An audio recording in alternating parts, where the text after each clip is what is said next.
Goddess of Science Biology, and I'm Mrs. Bolden. Today we're going to do another part of our cellular structure and function series, and today we're going to talk about the plasma membrane. So, the plasma membrane helps to maintain homeostasis. That's its big, huge job. Besides the fact that it kind of keeps the good stuff in and the bad stuff out, or allows the inside to come to leave, waste to leave, it kind of controls the transport. Homeostasis, you remember, is one of those characteristics of living things, and it's maintaining an internal environment that's balanced. Really, really important for all living things. And the plasma membrane is like very, very key on the cellular level on how to do this. So plasma membrane is a thin, flexible boundary that controls what enters and leaves the cell. Very flexible. And all cells have to have it. There has to be a boundary between the outside world and the inside world of the cell, because if there wasn't, then the organelles important for the cell to live would float off and God knows where they'd end up. So it's really important that all cells have a plasma membrane. Even cells as tiny as a bacterium still has a plasma membrane. And the big, huge superpower of the plasma membrane is it has selective permeability, which means it allows some substances to cross that membrane, but not others. Plasma membrane kind of works like a window screen, something that probably most of you are pretty familiar with unless you've been living under a rock for the last decade or so. Window screens let air in, but not bugs. Not most bugs, I should say. There are some tiny little bugs, like little minja bugs, that are able to go through there, and they're really annoying. But for the most part, the mosquitoes and the garbage flies and the black flies and that kind of stuff have to stay out because they can't fit through the holes in the screen. And for those of you who have been living under a rock for the last decade, that's what a screen looks like. So the window screen is selectively permeable based on size. Plasma membrane also allows some substances to pass through, but not others. That's where the selectivity part comes about. Permeability just means pass through. Also, plasma membrane, or the PMEM as I like to call it, because plasma membrane is quite long to say, so if you want to call it a PMEM, I'm okay with that. It's based on size as well. Lets smaller molecules quite easily through there. Larger molecules have a more difficult time, but they have little special methods for getting through, because not all materials that a cell is going to use is going to be small enough to be able to navigate through the plasma membrane.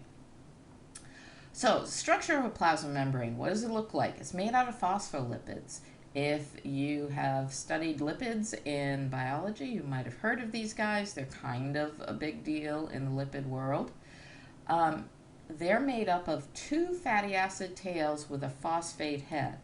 And this is a little cartoony kind of drawing of what that looks like. These phosphate tails are hanging down here. And then you, not phosphate tails, excuse me. These are fatty acid tails hanging down here. These really don't like water at all. And then you have the phosphate head, which really, really likes water. So you end up with a really schizophrenic molecule where the phosphate part of it is like, oh, water, I love you so much. Please come here, water. I must be by you all the time. Oh, please, water, come here. And then the other end of it, of the same molecule, these hydrophobic, as they call them, tails, hate water. And whenever they see water, they're like, ah, water! Get away! I can't be around you! So you got one end of this thing that loves water and the other end that hates water. So, of course, scientists have a name for that. The fatty acid tails are hydrophobic. Hydro meaning water, phobia, phobic, fear, so water fearing. They don't actually have emotions, so they can't actually fear, but they don't want to be around water. And then the phosphate heads are hydrophilic. Philia is from the Latin root word meaning love. Anyway, so these are, the phosphate end is water loving. So this actually is a really awesome thing, a really awesome molecule to build the plasma membrane out of, because they readily form phospholipid bilayers. And here's an example of a phospholipid bilayer. You have all of these little blue balls here that are the polar heads, and they're facing the water that's outside the cell and also inside the cell. And then, because the fatty acid tails hate water, they face each other so that water can't really get in here.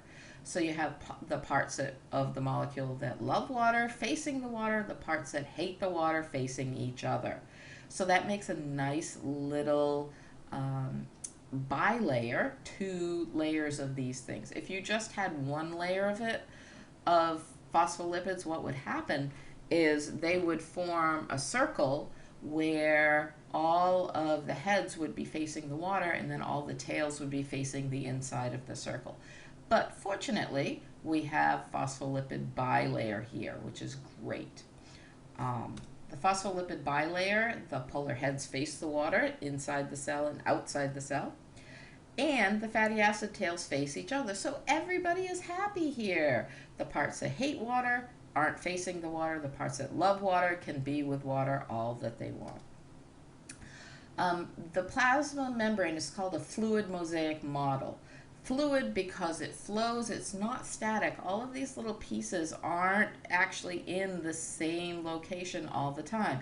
It can bend, it can move, the molecules can move around in here, and all of these things that seem to be sticking out of our sandwich can also move around as well.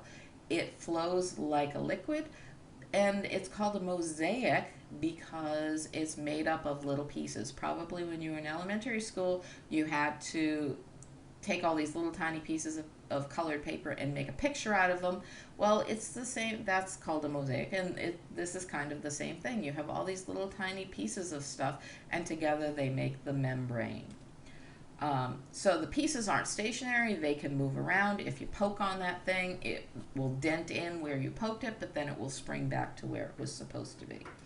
And it also moves like a fluid. It has the ability to change shape if something is pushing on it. Some things that, besides the phospholipids that make up the membrane, are some cholesterol molecules. You can see the little cholesterol molecules here. They are kind of interesting because they keep the pieces from sticking together, the little pieces of the membrane from sticking together. They also help to give the membrane, keep the membrane structure when it's very hot or very cold. As you know, when things get warm, they tend to expand, and you still want to maintain the integrity of the membrane even though it's expanded a little bit, so these little cholesterol pieces won't allow it to expand too much.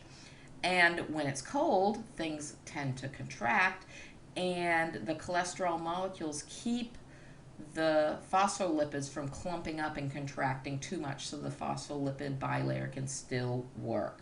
So cholesterol is pretty important in the cell. Another thing that you might see hanging off the cell are some carbohydrate chains. They serve as markers for chemical signals. They also say, hey, I'm a liver cell, that kind of stuff. There are all kinds of different markers. Some of them are carbohydrates, some of them are protein. These happen to be carbohydrates, and they're just kind of randomly stuck on the surface of the cell. We also have various membrane proteins here. The membrane proteins sometimes go all the way through, like this one over here, and they serve as hallways or gateways through the plasma membrane so larger molecules can get in.